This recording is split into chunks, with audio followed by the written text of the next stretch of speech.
Rubani mmoja raia wa Marekani aliuawa katika shambulio lililotekelezwa na wapiganaji wa kundi la West Papuan Liberation Army, tawi la kijeshi la harakati za kutaka kujitenga kwa eneo la Papua nchini Indonesia.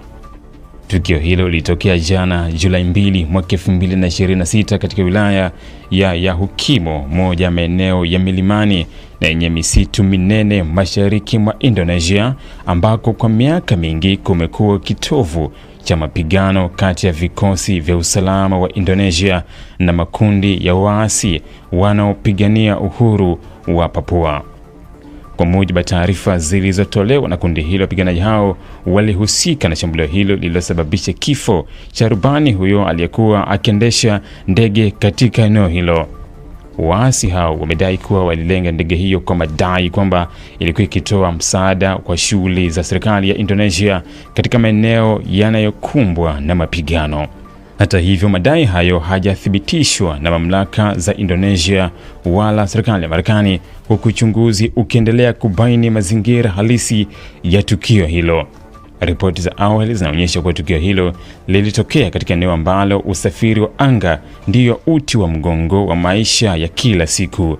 Wilaya hiyo ina vijiji vingi vilivyojitenga kutokana na milima mirefu, mabonde na misitu mikubwa, huku kukiwa na ukosefu wa miundombinu ya barabara. Kutokana na hali hiyo, ndege ndogo hutumika kusafirisha chakula, dawa, vifaa vya ujenzi, walimu, wahudumu wa afya na wagonjwa wanahitaji matibabu ya haraka. Marubani wanaofanya kazi katika maeneo hayo wamekuwa wakikabiliwa na changamoto nyingi za kiusalama kwa miaka kadhaa.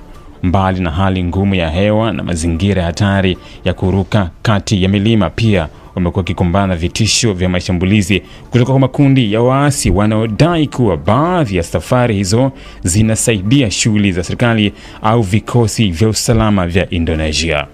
Baada ya taarifa za shambulio hilo kusambaa, vikosi vya usalama vya Indonesia vilianza operesheni maalum katika eneo hilo kwa lengo la kukusanya ushahidi, kuthibitisha kilichotokea na kuimarisha ulinzi.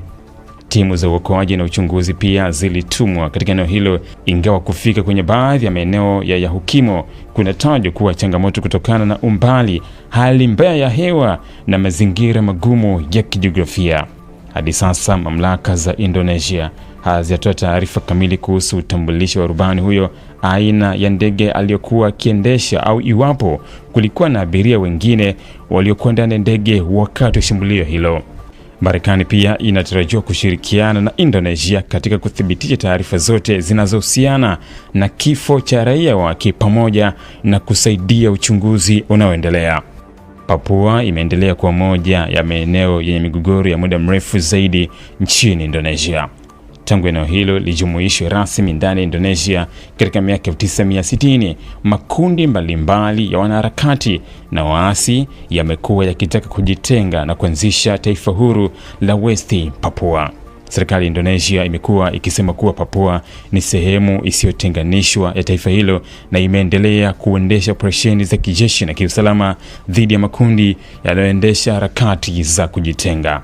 Katika miaka ya hivi karibuni, mashambulizi dhidi ya majeshi, polisi, wafanyakazi wa miradi ya maendeleo na ndege zinazohudumia maeneo ya milima yameongezeka. Waasi wamekuwa wakidai kuwa baadhi ya safari za ndege hutumika kusafirisha wanajeshi, wakati serikali ikisema kuwa safari nyingi hulenga kuwahudumia wananchi wa kawaida wanaoishi katika maeneo ambayo hayafikiki kwa njia ya barabara.